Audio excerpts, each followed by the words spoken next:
Good evening. It's about time for us to begin. I'd like to welcome all of you here and invite you back Wednesday evening for our midweek Bible study. There's just some sick that were turned in. Angie Haynes is having some health issues, so let's pray for her. She's in need of prayers. And Miss Ray, as Bryce's mother, has been to the ER a couple of times the last 3 or 4 or 5 days, and she's not feeling well, not able to be out, so let's remember her as well. And also Judy Bennett, let's remember her as she has been diagnosed with that aggressive cancer. So let's continue to remember her in the following days and weeks. And also let's continue to remember James Weeks and Bill Mills, as both are recovering from cancer. So let's remember them. And I know James has been having a hard time the last few days especially, so let's remember him especially. In other notes, don't forget to bring your snacks for the Cancer Center and put them in the box out here in the foyer. Those are very much appreciated for the patients that are going through the treatments at the Cancer Center. Remember to bring those. And also the canned food stuff for the box out there. We're having a big drive to replenish our supply for the coming months and weeks. Just continue to do that, even though when we're not pushing it, it's still good to bring it because we still need it. People come almost every day to that box and get stuff, so there are folks that need it. Secret Sisters will be back up.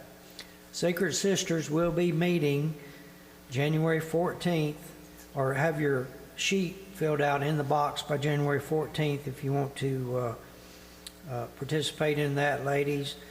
And then there will be a meeting January 14th to draw to see who your secret sister is for the year. See Kelly Blackwood if you have any questions on that. And the teens are going to the area-wide devotional at Spring Meadows this evening, so we're missing them. I always miss that group. They fill up the front up here a lot of times, so that's good. But that's where they all are, most of them are anyway. All right, and tonight we've got Brother Jimmy Jean is going to give us a report on the mission that he does in Arizona. He's a part of at the, I'm thinking it's an Indian reservation of some kind, but that's a good work that we support here. All right, that's all the announcements. Just in a minute, we'll join in where they're singing. Let's have a word of prayer. Our Father in heaven, we thank you for this day and all the blessings that you give us. We thank you for this time we can spend together as a church family and worship you and learn about you and the things that you would have us to do. And yet we ask you to be with us as we go throughout our week, that you would help us to be good examples to those every day that we meet, because we may not realize, but the only Bible lessons they may see is the life that we live in front of them. So help us to be good examples and help us to do the things we need to do to further your word. We ask you to be with those that are mentioned that are sick. Ask you to comfort them and be with them, and be with the doctors and nurses and caregivers that are working with them, that they would do the things that would be most helpful and needful for them at this time. And we ask you to continue to be with us as a congregation here, that you'd help us to continue to work in the community so that your light can shine throughout this community and areas, and so that everyone can see your works shining through here and know that we are the place that is trying to work for the Lord and do the things that we need, that you need to be done here. We ask you to continue to bless us, and in Christ's name we pray. Amen. Yeah.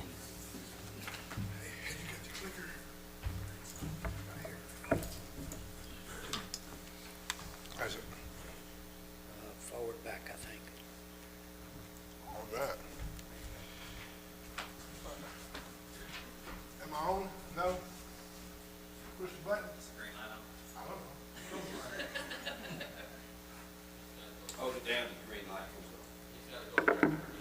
What? Is it on? Should be green light come on. There it is. Well, good afternoon. How you doing? Trent said that I had an hour and a half. Is that okay? He said your Sunday nights are more like Bible class, which is great. So anytime you want to ask a question, I'll take any questions except from Mark. I will not take any. Where's he at? All right, oh, he's hiding. No, he told me he didn't have nothing else better to do, so he thought he would come tonight.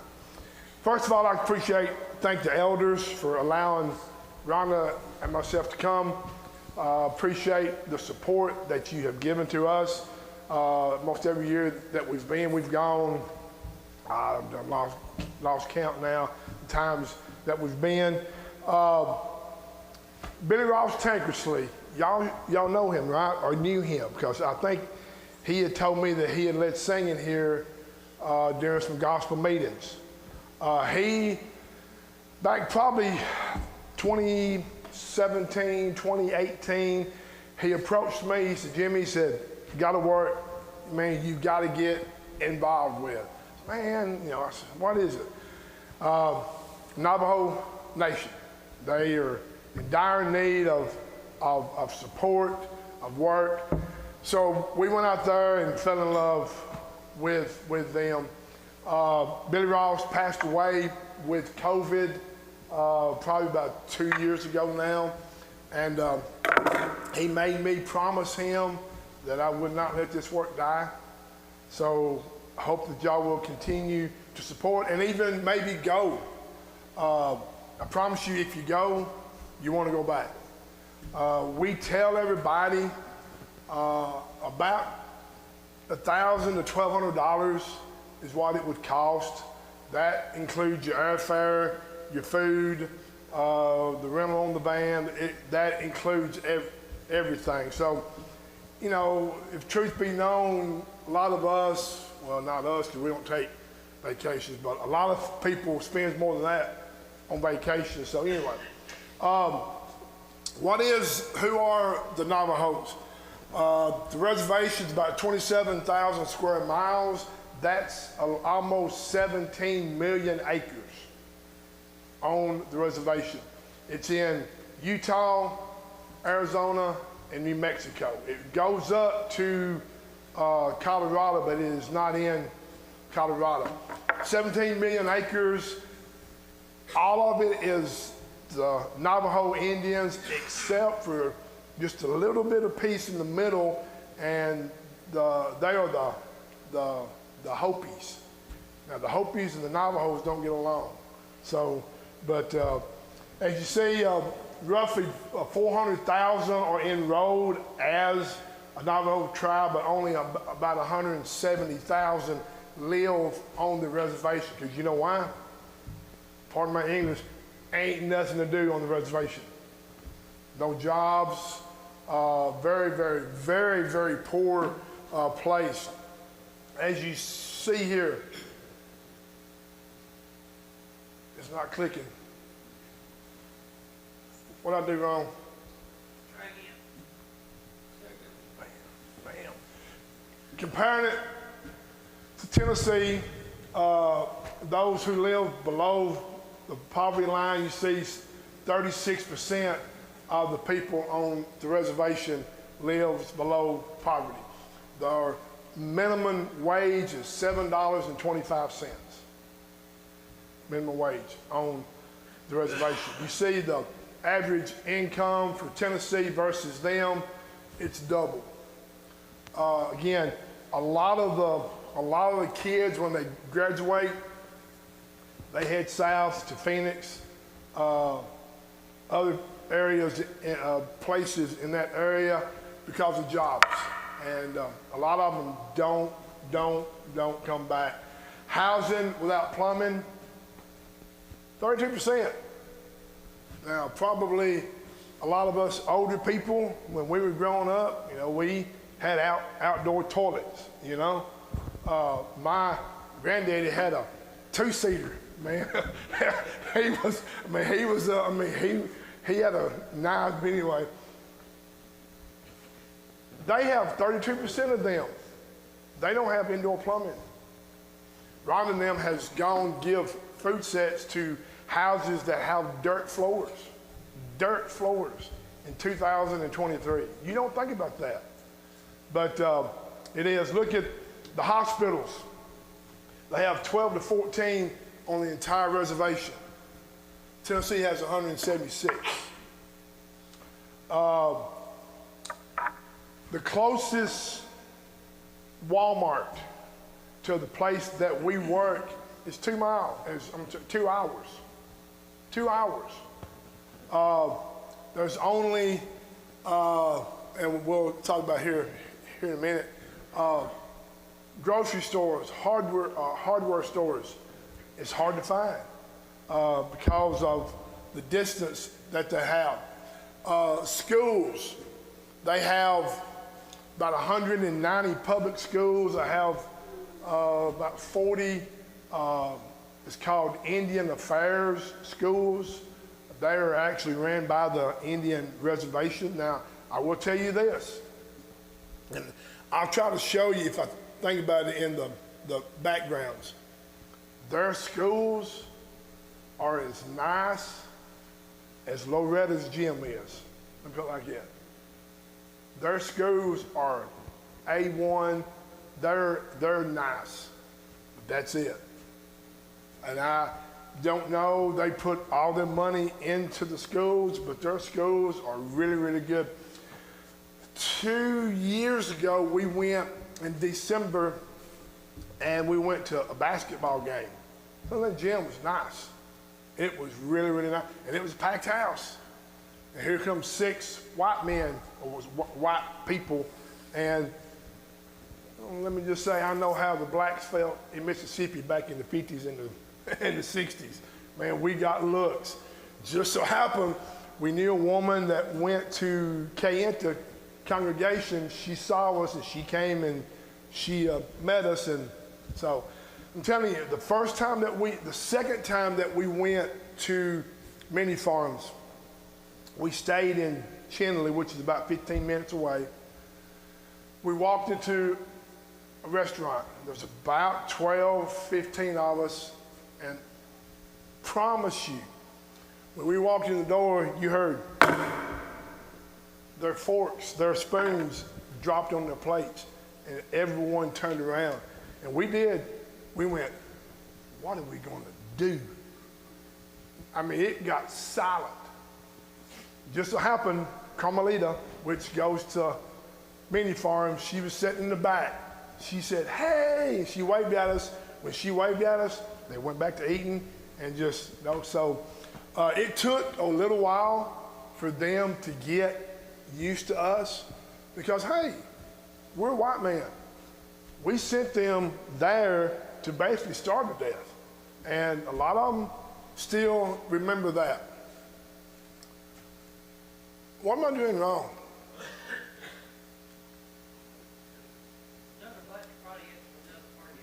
Okay. Struggles on the reservation. COVID hit them real hard.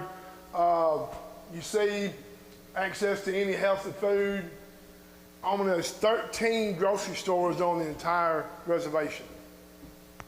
13. Lawrence County has how many? Ain't no telling.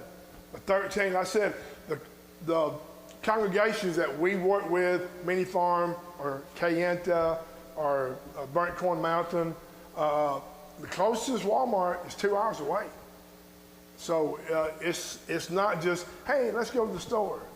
Now, they do have convenience stores like the one up here, but they're very far and few between as well. Low male influence in the church, and that's really not much different than here in the United States. A few opportunities for them as Christians. So, the congregations, there are, and as you see here, is there a pointer here? No? Just keep holding it, it'll come on a second. Anyway, you see, Many Farms is right here. That's the congregation that we've worked with every year, but we've also worked with Cayenta. You see Pinon, the church there is known as Burnt Corn Mountain. Does anybody want to guess why it's called Burnt Corn Mountain? Yes, this Navajo got mad at this Navajo, and guess what he did? He burned his cornfield years ago. So it's called Burnt Corn Mountain. But you see here, you've got Tuba City is probably one of the largest cities, and I use that loosely, on the whole reservation. They have a Church of Christ. Cayenta has one. Many Farms has one. Pinon has one. That's Burnt Corn Mountain. Then you've got Kinlachee. You got Fort Defiance. All of them are in Arizona. You got Hogback. You got Shiprock. They're in New Mexico. Also Gallup congregation, Gallup, New Mexico. It's not on the reservation, but a lot of the members that goes to Gallup are Navajos. So several 10 to 11 congregations on the whole reservation. Now, what we fight is Latter-day Saints, Mormons. There's a lot of them on the reservation. There's a lot of Baptists on the reservation. And there's a lot of just, they don't go. They just don't take religion seriously. So that's what we're dealing with. But notice, from Cayenta congregation to Many Farms, it's an hour drive. From Many Farms to Burnt Corn Mountain, it's an hour drive. From Many Farms to Gallup, it's like an hour and a half to 2 hour drive. They don't get together much congregation-wise. It's just too far. A lot of them don't have cars. A lot of them can't afford it. And when we're out there, a lot of times we try to at least get Cayenta and Many Farms together. Not this past year, but year before last, we had a ladies' day there combined. They had like 30 women there. So it was, they really enjoyed it. The things that we was gonna do, that's the people that we went with, several from Cornersville, East Hill, from Pulaski, my brother from Cordes Crossroads, and we had a basketball player from Wayne County with us. Michaela Gilliam, y'all remember her playing? Y'all? She's a post player. She blew out her knee her senior year. She went with us. Really enjoyed it. There's the group, the Navajos as well as the white man. So, things that we did, worship service. Ben and Bernie has been there from probably the mid-90s, and I'm honest when I tell you that I'm really worried about the congregation there because of his health. We're trying, and we have talked about trying to get Navajos in the pulpits in their congregations. The last that I knew, it was leaning that way. Cayenta had a white man there as preaching. He did a good job, but was not effective, just to be honest with you. But Ben is in his late 70s, and you've heard the old saying go, he's blind in one eye, can't see out the other. That's Ben, I promise you. He's having real serious health problems right now. So that's one of the reasons why when we're going out there, we're going to try to address that and see what we can do about that. Right bottom is Bo, got a head full of hair. That's That's a boy. It's not a girl. That's a boy. He's got a really good voice. We did worship service. You see, we dressed real nice. As you can see that. No. We worked during the day. Had a gospel meeting at night. There's just some pictures of the worship. Delbert and Lulu went to a denomination congregation up until COVID. When COVID hit, where they attended, they shut the doors. When COVID opened back up, they didn't open the doors, so they started going to mini farms. We met them 2 years ago, great people. Then I asked Ben this past summer, I said, have they obeyed the gospel? He said, no, man. He said, Jimmy said, I preached my heart out. I said, hey, been there, done that. I said, you care if I talk to him? He said, no, I wish you would. So on a Monday night, they was coming out. I said, hey, Delbert, can I talk to you and your wife? Man, yeah, sure. So pulled them off to the side, and I said, are y'all Christians? They said, yes, we're Christians. We have been baptized. We were sprinkled. I said, okay. So I said, can we study the Bible about the baptism and stuff? They said, sure. So honestly, it took Lulu about 10, maybe 15 minutes. She looked at me, she said, Jimmy, I'm not a Christian, am I? I went, what has the Bible said? She said, I was supposed to be buried, and I wasn't. Delbert said, well, he bucked up, but it took him for about another 10 minutes till he realized, you know what, I wasn't baptized the correct way. And I said, well, what do y'all want to do with it? They said, let's do it. So we had a portable baptistry. This was on a Monday night, set it up, cold water. They went to the house trailer to get some hot water, but it wasn't very hot. We baptized Delbert and Lulu, and I will be honest, I had to do her twice because she fought me. I don't know if Navajos are afraid of water or what, but I didn't get her head in. And she was coming back up, and I told her, listen, I said, we've got to do it again. I said, because I did not totally immerse you. I said, and baptism is an immersion, it's a burial. I said, I've got you. I said, I promise you, I will do it as quick as I can. She said, okay. I said, man, we did it fast. So when they came up, they said, we have 2 sons that we'd love for you to talk to. And I said, okay, love to do that. And I already passed it. We baptized them on a Tuesday night. And they fought me. And one of them was about 5'10", about 230. He was like this right here. But nevertheless, so we baptized Delbert and Lulu, and I can't think the 2 boys' names. So it was good. It was good. Every night after services, we go up to a place called Canyon de Chelly. We stay in Chinley, about 15 minutes from mini farms. In Chinley is a place called Canyon de Chelly. Google it, beautiful. Matter of fact, we like it better than the Grand Canyon, beautiful. But every night afterwards, we would go up there and you see the sunset. We would have devotion. We always hand out food sets, and I've got to flour, beans, rice, oil, apple, oranges, potatoes, Spam, cookies, and coffee. That's what we go to the store and we give out 15 food sets.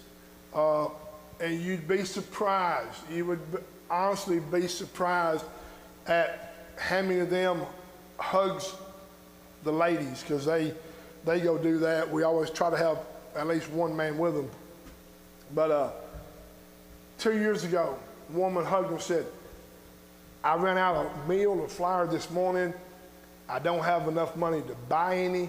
Don't know when I'm going to have enough money to buy any, and I'm out. Thank God for you. I mean, when we say that they're poor, I mean, honestly, every one of us, if we want a candy bar, if we want a Coke, we go get one. They can't. They honestly can't do it. Some of them might can, but a lot of them can't. But we give out food sets, again, 15 of them. There they are, giving them out to the members. That's Miss Louise, the rug lady. She's mid-80s to late 80s. She makes a living by rugs. We bought one a couple of years ago, $250, $300. It's nice, but that's what she does. She speaks total Navajo, no English at all. But she had been going to the congregation there at Many Farms. That's Sam on the right. This picture's the girls. When here shortly you're going to see us painting a house. These two kids right here, I looked up when we was painting the house, and they were playing. And what got my attention was they were laughing so loud. And do you know what they were playing with? Anybody want to guess? They were playing with what I call a Walmart bag. It was windy. They were throwing it up, and the wind was carrying it, and they was chasing it. And I watched them for at least 15 to 20 minutes play with a paper bag. And they were having a time of their life. And I thought to myself, our kids would just look at the bag and throw it in the garbage. But, I mean, they were really, really happy. Painting bright colors, green, red. I mean, they like their stuff being bright colored. Now, I want you to notice, do you see any grass? No. A landscaper would go broke overnight on the reservation, especially when you're looking at a map and you've got Arizona, New Mexico, Colorado, and Utah. We're up in the right corner. We're about an hour from Four Corners. So we're up in the corner. The further south you go, they get a little bit more grass, but where we are, there's no grass at all. And there's a bunch of weeds. See, look, no grass at all. You see us painting, working hard, fixing roofs. We put on probably 3 or 4 roofs this past time. We put on one total roof, and then we patched a lot. The house here, it was leaking so bad, it was going down. The ceiling on the inside had fallen down on the kid's bed. That's how bad it was. So we patched it the best that we could. If you see, I'm probably in every shot working so hard. Yeah, but I'm gonna do that. One of the ladies had no hot water, none. Had a hot water heater, we didn't know what was wrong with it. So these men worked on a hot water heater. They fixed the plumbing in the kitchen, and her light switches wasn't working, hadn't been working. So we was fortunate enough that it wasn't that serious, but that's what we do when we go there. If there's work around and in the church, that's what we do first. We've done that every year, but this year we had gotten the church to the point where they really didn't need that much. So we went out to the members' houses and did repair and stuff like that. Here was an old sheep fence, and had been many years, had not been used. The woman here, her son was getting married in a couple of months, and they was going to build a hogan Now, you know what, a hogan is what they live in. She was gonna be a hogan, and they was gonna have a Navajo wedding there. Then they was gonna have a American wedding. So we spent 2 days, look at the grass, man, it's pretty, isn't it? And I'm telling you, none at all. But we spent a good day, day and a half tearing up the sheep fence. We put up that door 2 years ago. We put up the porch 3 years ago. Manuelita's children's home. When we got to, we flew into Albuquerque. Manuelita's children's home is in Gallup, New Mexico. So we drove and we called Ben and Bern and said, hey, we're heading your way. They said, well, we're at Gallup congregation, it's on a Saturday, at a Bible study. I said, well, we'll just swing by there. So we swung by the church and met a man by the name of Jim Christian. And he was the overseer of the children's home. And I said, can we come by? He said, love for you to come by. So we went by and we totally fell in love with the children's home. When I say children's home, they are a legit children's home. They get kids there from anywhere between 2-year-old up. Matter of fact, the secretary was probably in her early to mid 20s. She had been there basically all of her life at the children's home. Jim told me, he said that 99% of the time, the mom will bring the child to us. She's either most time on drugs, no job, no husband, nothing. And they say, can you raise my child until I can do better? And he said, of course we can. He said, now sometimes the mom will come back 2 years, 3 years later. He said, like her mom never did come back. They stay there. They house, the most they can have is around 20 to 22 kids. When I talked to them last, they were wanting a set of parents to move out there with them. They have 3 parents, husband and wife, and each one can have 7 to 8 kids, something like that. They were wanting, they had 2 sets of parents.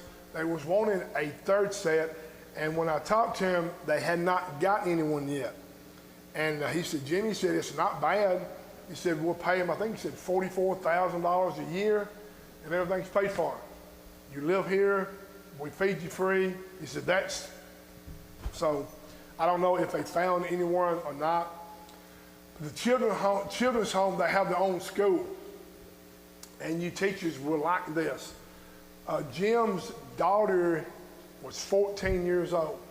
She's a white girl, but they live there because he's the overseer of the children's home. She's 14 years old. She's already graduated high school, fixing to go into college. And he said, Jimmy said, when most kids is graduating high school, she'll graduate college. They have their own school there, and they do at least 1.5 years where we do a year here. And said all of them are very smart. They get one-on-one tutoring. It was really exciting to see. I called it an orphan's home. I said, I'm sorry, children's home. He said, thank you. He said, let's call it. I said, well, and I understood. But we help them. They do a 5K run every Memorial Day. It's one of their biggest fundraisers.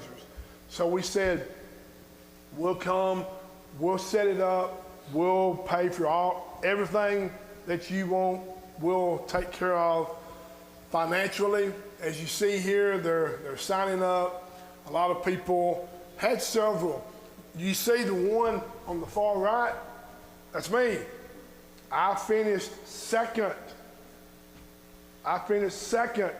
In 60-year-old and up in the 5K. Ask me how many was it? 2. I finished second. I finished also last, you know. But Allie, the girl in the middle, she actually won the whole thing. But we enjoyed doing that, running. That's in Gallup, New Mexico.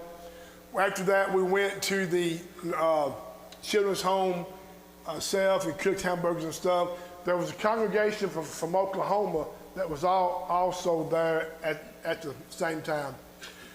And just simple fellowship with another. Ron and I was a talking. I can honestly say that this was probably the first year that we felt like that they just accepted us. And we've been there 5, 6, 7 times. We learned the hard way.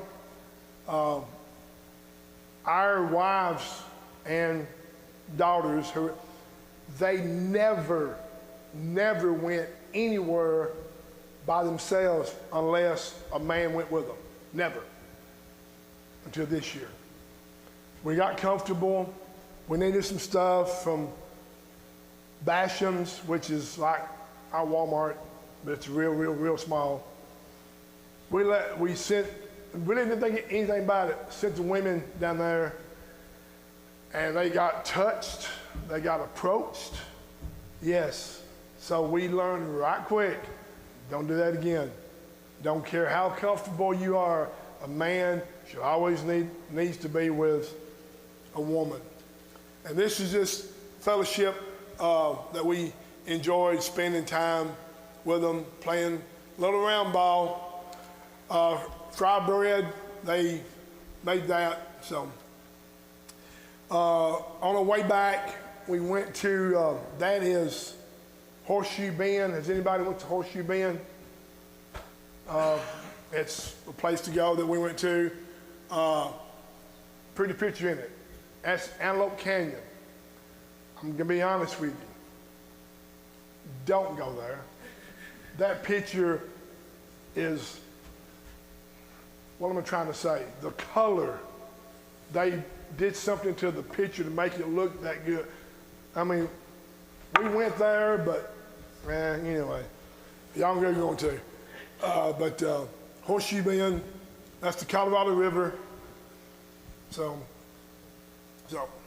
any questions or any comments on what we had talked about? Anything?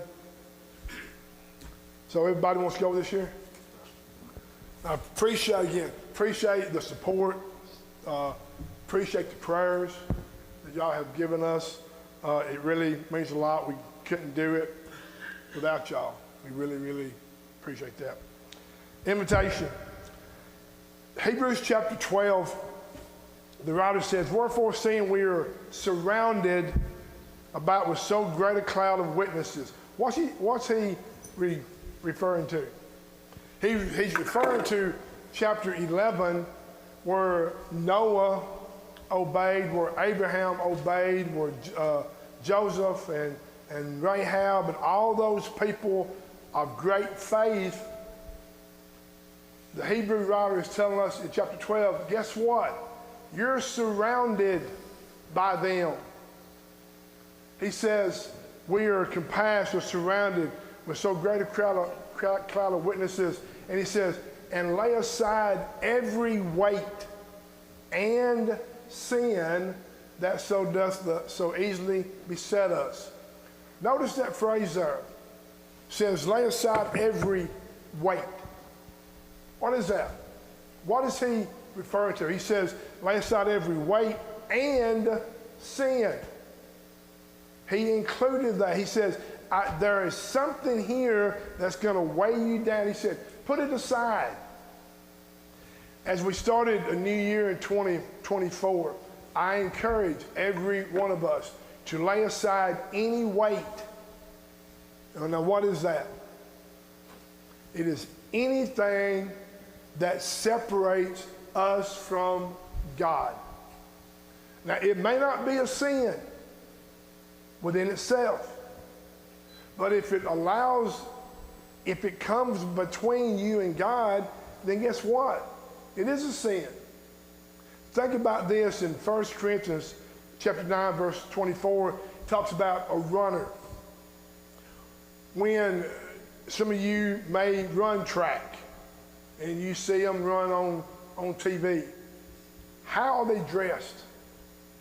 Do they have big old cowboy boots on and a backpack and all that good stuff? No.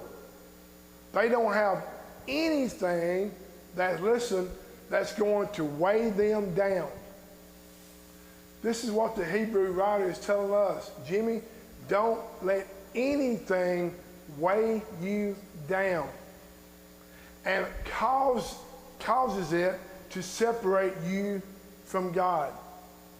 That's why he says in chapter 11, or chapter 12, verse 1, referring to chapter 11, Moses and Noah and Abraham and Joseph, all those great people of faith is telling you and they're telling me, hey, look what we went through and we survived. We didn't let any weight deter us from being faithful. The Hebrew writer is saying, Jimmy and everybody, that's what you have to do. Don't let anything weigh you down and cause you to be unfaithful. So as 2024 starts, this is the first Sunday. Have you made any goals? Have you made any commitments? Have you made any promises that you was going to try to do better? You should. I mean, ain't nothing wrong with that. I saw where 50% of the Americans, they have New Year's resolutions. And almost 90% of them succeed. Because you know why? They make goals that you can reach out and grab. They don't make such a goal that's way out there that it's impossible to get. No. I encourage every one of us in 2024, one of the first things that we need to do is to lay aside every weight. Anything that's going to cause me to be unfaithful. Don't do it. Don't do it. And then we'll be able to be like Abraham and Isaac and Noah and all them, those people of great faith. Because one day we'll be where they are. That's eternity in heaven. So if you're not a Christian, we encourage you to do that tonight, to put Christ on in baptism, to have your sins washed away. If you have, you're unfaithful, no greater way to start 2024 than having a relationship with God. So if you need to come, do it while we